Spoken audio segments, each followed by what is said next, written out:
Hello everyone, मैं किरण गुप्ता आपकी हुनर आपकी प्लेटफॉर्म से फिर एक बहुत ही अच्छी प्रेरणादायक मोटिवेशनल स्टोरी के साथ आप लोगों के बीच उपस्थित हुई है। दोस्तों, ये स्टोरी हमें बहुत कुछ गहराई में जाकर सिखाती है। तो ये बात है एक कपल की, एक शादीशुदा जोड़े की जो भगवान पे बहुत विश्वास करते हैं और वे अपने हर काम को भगवान पर सौंप देते हैं और बस यही कहते हैं कि भगवान जो आप करेंगे हमें वो मंजूर है। उनकी शादी को धीरे धीरे 10 साल हो चुके थे, लेकिन उनकी कोई संतान नहीं थी। अब ये बात उन्हें अंदर ही अंदर हमेशा खाई जा रही थी कि हम भगवान का इतना पूजा करते हैं, भगवान को इतना मानते हैं, यहाँ तक कि अपनी जिंदगी भी हमने भगवान को सौंप दी है कि भगवान आप जो चाहेंगे, आपकी मर्जी में हमारी मर्जी। हमेशा वो अपनी प्रार्थना में एक ही चीज भगवान को कहते थे कि भगवान आपकी जो मर्जी है वही हमारी मर्जी है। लेकिन जब शादी के 10 साल के बाद उनकी कोई संतान नहीं थी, तो अब उन्हें धीरे धीरे ये बात बहुत दुखी कर रही थी। वो भगवान को कहते थे कि भगवान हम आपको इतना मानते हैं, फिर भी हमारी संतान क्यों नहीं है। तो अब जब भी वो भगवान के पास जाते थे तो भगवान को ये नहीं कह रहे थे कि भगवान आपकी मर्जी में हमारी मर्जी है, बल्कि अब उनकी सोच बदल गई और वो अब ये कहने लगे कि भगवान हमें संतान चाहिए, हमने आपकी इतनी पूजा अर्चना की है, हमें संतान चाहिए। उन्होंने एक जिद पकड़ ली भगवान के सामने और कहते हैं ना कि जब आप कोई चीज बहुत जिद के साथ मांगने लगते हो तो भगवान को शायद वो चीज आपको देनी पड़ती है। तो भगवान ने उनको एक संतान तो दी, लेकिन दुर्भाग्य से वो संतान जो है उनकी विकलांग निकली।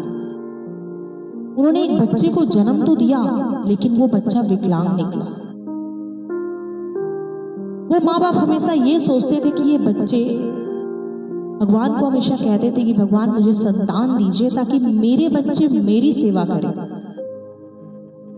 अब ऐसा हो गया कि उनके पास संतान तो हुई, लेकिन वो विकलांग, और अब माँ बाप को उस बच्चे की सेवा करनी पड़ रही है। दोस्तों, तब उन्हें ये चीज शायद रियलाइज हुआ कि भगवान जो करता है वो कहीं ना कहीं बहुत बड़ी योजना होती है उनकी, लेकिन हम समझ नहीं पाते और हम अपने जिद में अड़ जाते हैं। तो दोस्तों, मोरल ऑफ द स्टोरी ये है कि कभी कभी अगर भगवान आपको कोई चीज नहीं दे रहा है तो शायद वो आपके लिए बहुत कुछ अच्छा कर रहा है, लेकिन हम शायद समझ नहीं पाते और हम भगवान से जिद कर बैठते हैं कि भगवान हमें ये चीज चाहिए, और जब वो चीज हमारे पास आती है तो उसका हमें परिणाम भुगतना पड़ता है। तो दोस्तों, ये छोटी सी स्टोरी हमें ये सिखाती है कि अगर आपने भगवान पे भरोसा किया है और अपनी जिंदगी को भगवान के भरोसे छोड़ दिया है तो उनकी मर्जी में आपको खुश रहना चाहिए, क्योंकि वो आपके कर्म भोग को काटते हैं। आप जब किसी चीज को लेकर जिद पकड़ लेते हैं ना कि मुझे भगवान ये चीज चाहिए, तो फिर आपको अपने कर्मों का भुगतान करना पड़ता है। कहते हैं कि जैसा आप किए हो वैसा आपको फल भुगतना ही पड़ेगा। तो दोस्तों, अगर आप भगवान पे बिलीव करते हैं, सच्चा विश्वास करते हैं, तो याद रखिए भगवान आपके लिए कभी बुरा नहीं सोच सकते। इसलिए कभी कभी जिद नहीं बल्कि वक्त के साथ और हालात के साथ इंसान को आगे बढ़ना चाहिए। किसी चीज की अगर कोई चीज नहीं मिल रहा है तो उसके पीछे भागना नहीं चाहिए, बस यही सोचना चाहिए कि शायद भगवान की इसमें कुछ अच्छी मर्जी है। तो आशा है, उम्मीद है ये छोटी सी स्टोरी आप लोग को बहुत कुछ सिखाई होगी। और मोरल ऑफ द स्टोरी यही है दोस्तों कि भगवान की सोच आपकी सोच से बहुत परे है। आपने जो सोच रखा है भगवान ने उससे बड़ा आपके लिए